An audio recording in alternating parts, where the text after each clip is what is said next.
Code powers everything. So software engineering will never die.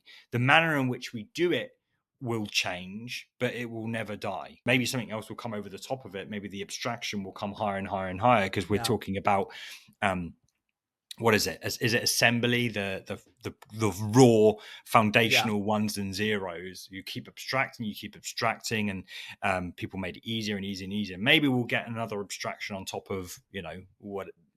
Because remember, we think strictly in web, right? But there's code in fucking probably this toothbrush. Do you know what I mean? There's code in this camera. There's code in pretty much everything. So code.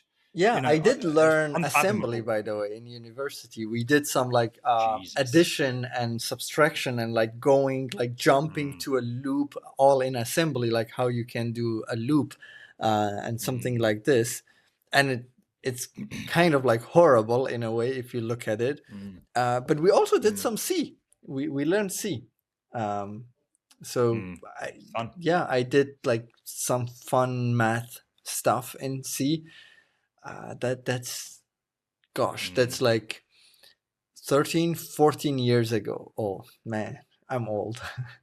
Yeah, but there'll be things that you can literally create where you don't need to look at the line of code, right? And we go to the 80-20 principle, right? There'll be 80% of software and 80% of things now where you can just write it, because half the stuff you write anyway, if we're going to abstract it even further, 8% of code that you write is stuff that you've copied elsewhere anyway, you've reproduced. 20% is completely new, completely novel. So we're just abstracting a layer on top of that. 8% of software now will be created by AI. The 20% will be assisted by AI, but with an understanding of what's going on to really,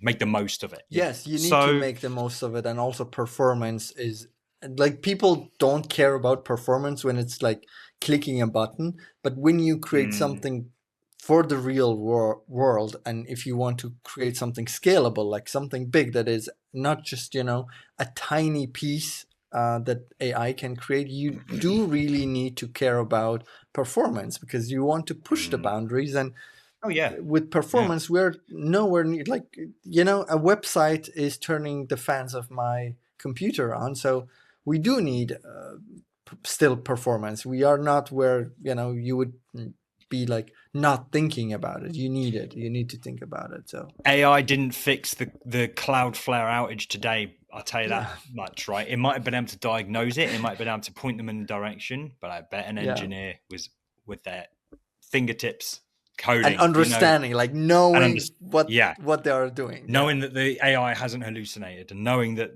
where the AI is right and where the AI is wrong, where to trust it, where to not trust it. So I'm bullish on AI, obviously, right? Everything I talk about is AI. I've got an AI podcast. I'm bullish on it, but I'm also realistic. I'm optimistic and I'm realistic, right? And no one knows, obviously, right? Let's just caveat everything that nobody knows. It always makes me laugh when you get people in the comments like unequivocally saying, that's the second time I've said unequivocally today, and I don't think I've ever said unequivocally in my entire life. Put it that way, unless I'm quote and so on. I've never used anyway. When people were just so like your vocabulary. Yeah.